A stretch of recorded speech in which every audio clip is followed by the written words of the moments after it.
At the start of the video, well, of the stream today, I told you guys I saw this come up, so and this I really is wanted to watch it together. So Paul Davids has become one of my favorite YouTube channels. I'm actually making a video. I'm taking his guitar course. I would be what I call a guitar poser. My whole life, people have thought I'm like amazing at the guitar, and I'll learn pretty complex songs just by practicing. But I've never spent time on understanding why the song was complex or the way it was. In other words, I never learned guitar theory and music theory. Yeah, some, but I just never did. It's actually one of my goals of 2023 to better learn and understand guitar theory. So I'm taking Paul Davids' course. We'll go through like kind of like a journey on doing it. But his velvety voice with that accent of his and that majestic beard of his and just beautiful guitar playing is amazing. And so he has this new video out, and I think, well, technically this was the first country song we checked out on the channel, Johnny Cash's cover of the 9 Inch Nails song Hurt. So he's going to analyze it for us. So let's check it out. Okay, so this is Johnny Cash's Hurt. Widely recognized as one of his greatest recordings, and yet many seem to miss that there's a bit more to it than these few basic open chords you see over and over on the internet. For example, and I'm quite sure nobody noticed this, but the audio I just played you, there was something missing. An essential element that makes this song sound so good, and without it, it just doesn't have the same magic to it. And the same thing happens in the chorus. Throughout this entire song, there's interesting elements to zoom in on. Not to mention that video clip. It sends shivers down the spine, and accompanied by that... It's not often you get... Well, actually, never mind. The past several music videos people have sent me, I've been getting emotional. But yeah, that was a hard one to watch, dude. It was absolutely beautiful. Broke my heart. And then I read comments on details of things that I didn't know, wasn't aware of. And it made me cry again, just like reading people's like explanations of certain things. Jeez. That raw, broken voice and that minimalistic production makes the last story he told about regret and pain one of the most beautiful goodbyes ever recorded. So the magic starts immediately when you play the first few notes. It's where you play the chords A minor, C, and D. I wanna like play this, whatever he's gonna teach. I wanna like play it with him. Give me a sec.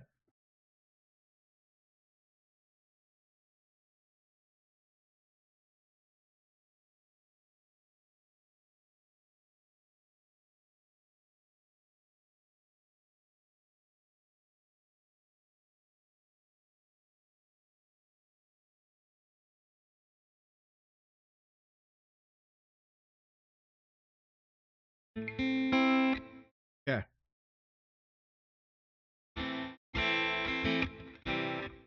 Yeah. Let's do this. Play the chords arpeggiated, resulting into this.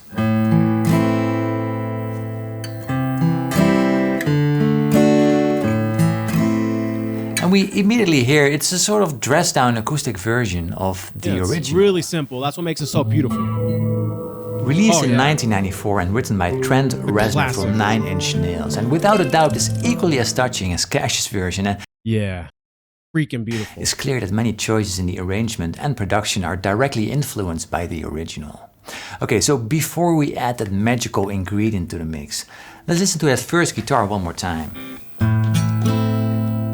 It has a mellow and warm sound, and every chord is picked exactly 3 times, all with that same rising arpeggio. But at the same time, it's rough. Listen to this. Do you hear that rattling of the strings? Yeah. We guitarists call that fret buzz, and it happens out. quite easily on a guitar, actually. Yeah. Do you hear it?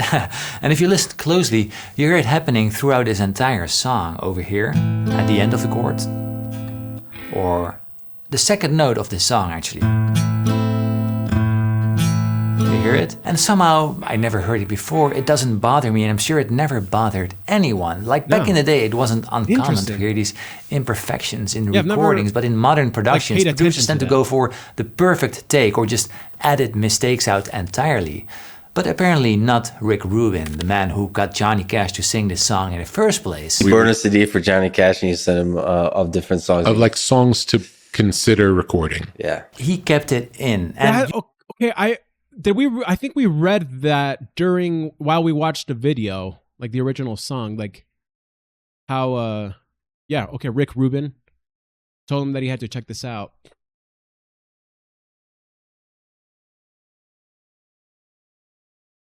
Freaking awesome. You could argue that it adds to the raw and gritty character, making the track feel alive or lived maybe. Just like Mr. Cash's voice himself at the time of the recordings, almost literally singing on his last breath. And of course I'm not saying that guitarist Mike Campbell or Smokey Hormel did this on purpose. They are some of the finest players out there, and no, it's not Johnny Cash himself playing, by the way. But I just think it's funny to notice that something did not know that. But okay. That many guitar teacher would call bad practice is so clearly present on such a popular song. But as I said, this is only half of the story. I just named 2 guitarists because there's actually another guitar playing. And it couldn't sound more different. So where the first one was warm and mellow, this one, well, let's have a listen.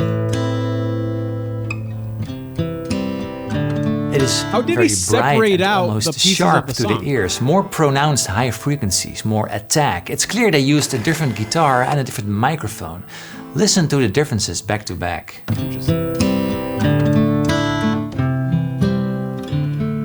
That's nuts, right? So we call this technique double tracking, and this means you record the same thing twice to beef things up. And often it's exactly the same part played twice, but here are some differences. Let's have a listen. The A minor is played exactly the same. But on the C and the D, the second guitar doesn't play 3 times, but 4 times. Yeah. Sometimes he does a hammer on to F sharp, by the way, but he keeps that top string open mostly, and that's different as well, creating a D sus2 chord. But together with that regular D from the other guitar, there's actually 2 major second intervals in that one chord. From D to E, and from E to F sharp. And played together, it sounds just heavenly. Creating a D add 9 chord that works so well with this song. But here's the thing, because guitar 2 is only coming out of the left speaker. Wow. And guitar I've never played, because like I would have barred that, but leaving that bottom string open.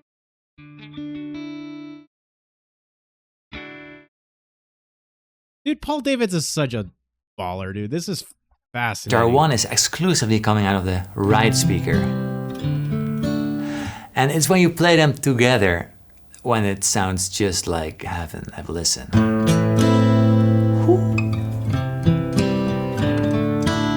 That's super cool, right? You are immersed in between these lovely dry and rough guitars, and precisely because the guitars sound so different, they work so well together. Spaced apart, we get this big wide sound that sounds... Oh, double tracking. Got it. Like, I want to start recording stuff just for fun. Okay. Double track. It's crisp, clear, but also dark at the same time. And the best thing about it is that it leaves a lot of room for Mr. Cash's vocals, which are exactly in the middle. Oh, and also the guitars lowers massively in volume when he starts singing. I think they are side chains to the vocal. The guitars are just there to support that beautiful voice after all. So that's the verses mostly. Yo, Paul, that beard of yours, bro, jeez. The piano joins in too with a thick A minor chord, but then we go to the chorus where a lot of cool things happen. So in essence, the chords are super basic. It's just A minor, F, C, and G. Yes, the 4 chords. What's also interesting to notice, by the way, is that harmonically lever cut, dude. Okay, the thing also, production value, that was brilliant. Directions, because Very where the interesting. D major chord in the verses Just in terms could of be a seen as YouTube a borrowed chord video, or that was modal freaking- interchange from the Dorian mode, clearly made visible by that F sharp note being present in the chord. Now we're going to the natural minor scale or the Aeolian mode due to the presence of that F major No chord. idea what the heck he's talking about right now. Let's move on.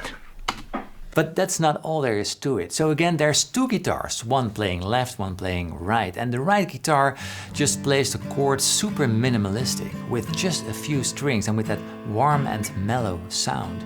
Even the rhythm can't be more grounded, picking it once every beat and not really adding much to it, apart from at the last bar. But this is... Were we at 646? Okay.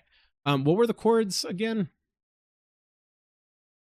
A minor, A minor, F, C, and G. G. Got it. Okay. But this is how it sounds by itself. Oh,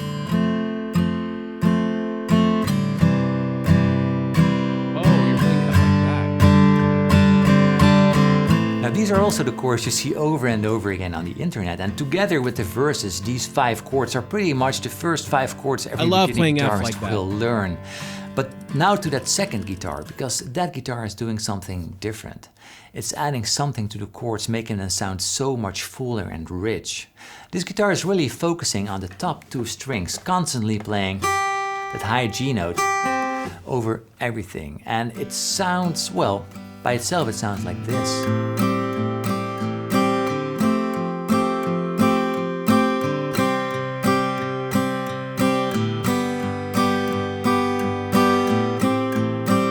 So if we sort of merge the 2 guitars into one, we get the following chords. A minor 7, F at 9, C, G, sus4. Just leaving the pinky on there. It's beautiful. And the piano is adding.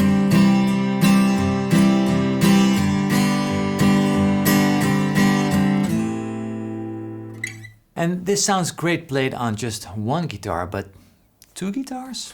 But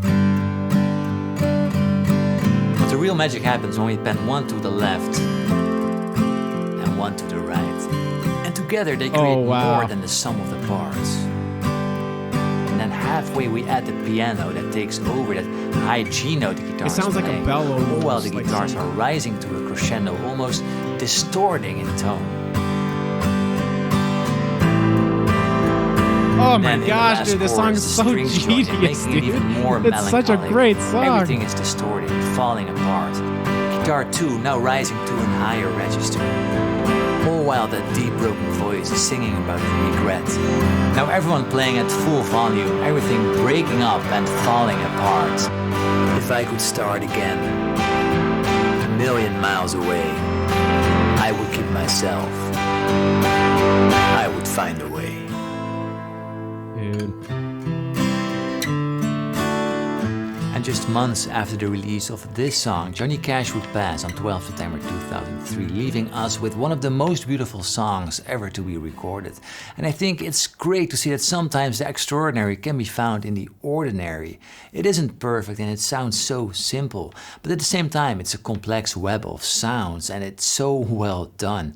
And that's precisely where the beauty lies, because although his voice isn't perfect, there's some roughness to the instruments. Maybe this is actually the perfect way to tell a story about pain and regret. Maybe, and for yeah. this song to be one of the last ones he sang with that broken baritone voice, it's a beautiful way to look back at the life of this great artist and the huge legacy that he left us with. Anyway, so if you love the acoustic guitar just like I do, Okay. you want to learn Beautiful, beautiful analysis of that song. Yeah, with it being such a painful, sad song, the choice to make it raw and sound raw. Maybe it was made on purpose. Like I think Paul said the same thing. Like maybe doesn't know they did it on purpose, but regardless, making those choices, leaving the guitar buzz sounds in. It makes it like whenever you listen to the song, you can feel Johnny Cash singing it to you, and I don't know how else to describe it. With modern technology, I worry we process music a little too much. We can tell when someone's being genuine and fake, right? Like we live in a social media driven world, right? So a lot of us will be fake. I've done it. Like I've been tempted to, I just want to be liked, you know? And with music, we've done the same thing. We've tried to shy away from showing the real so that when someone does show the real, the genuine, you can like feel and hear it, huh?